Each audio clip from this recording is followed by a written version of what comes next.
मुंबईच्या कांदिवली पश्चिम चारकोप परिसरात भर दिवसा गोळीबार झाल्याची धक्कादायक घटना घडली आहे। आपण स्वतः या ठिकाणी स्पॉटवर आहे ज्या ठिकाणी गोळीबार झाली।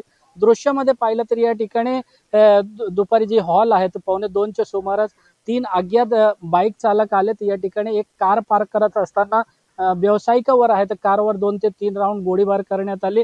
यामध्ये 2 गोळी आहेत ते व्यावसायिकाच्या पोटावर लागल्यात, त्यामुळे त्याला जवळच्या कांदिवलीमध्ये ऑस्कर रुग्णालयात ऍडमिट करण्यात आलं, उपचारासाठी दाखल करण्यात आलं। खरं तर आपण पाहिलं घटनेची माहिती मिळत या ठिकाणी पोलिसांची टीम आहे, जे डीसीपी असतील, एसीपी आणि इतर सिनियर पीआय अधिकारी मुंबई गुन्हे शाखेची जी टीम आहे ते घटनास्थळी दाखल होत या ठिकाणी फॉरेन्सिकची सुद्धा टीम आली आहे, ते तपास करत आहेत। खरं तर भर दिवसा मुंबई शहरात या ठिकाणी गोळीबार झाल्यामुळे परिसरात भीतीचे एक वातावरण पसरलं आहे। फॉरेन्सिकची टीम आहे त्या ठिकाणी गोळीबारच्या ठिकाणचे जे नमुने असतील ते पुरावा असेल ते गोळा करण्याचं या ठिकाणी काम करत आहेत।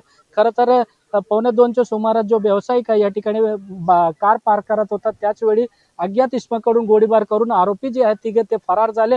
सध्या परिसरात असलेला सीसीटीव्ही फुटेज आहेत या ठिकाणी ते पोलिसांनी डीव्हीआर जो आहे तो जप्त करून सीसीटीव्ही फुटेजच्या माध्यमातून आरोपीची ओळख पटवण्याचा प्रयत्न केला जात आहे। यानंतर हे आरोपी जे बाईकवरून आले होते ते कुठे पडून गेले आहेत आणि त्यांचा हेतू काय होता, या व्यावसायिकावर गोळीबार करण्याचा मागचा उद्देश काय होता, या सर्व संदर्भात आता मुंबई पोलिसांनी 12 टीम बनवून आहे आरोपीचा शोध घेऊन यामध्ये नंतर गोळीबार कशामुळे झाली, काय कारण होतं, हे सर्व आरोपी अटक झाल्यानंतर या ठिकाणी माहिती पुढे येणार आहेत। कॅमेरामन मोहनसा सत्यम सिंह, एबीपी माझा, मुंबई। एबीपी माझा, उघडा डोळे बघा नीट।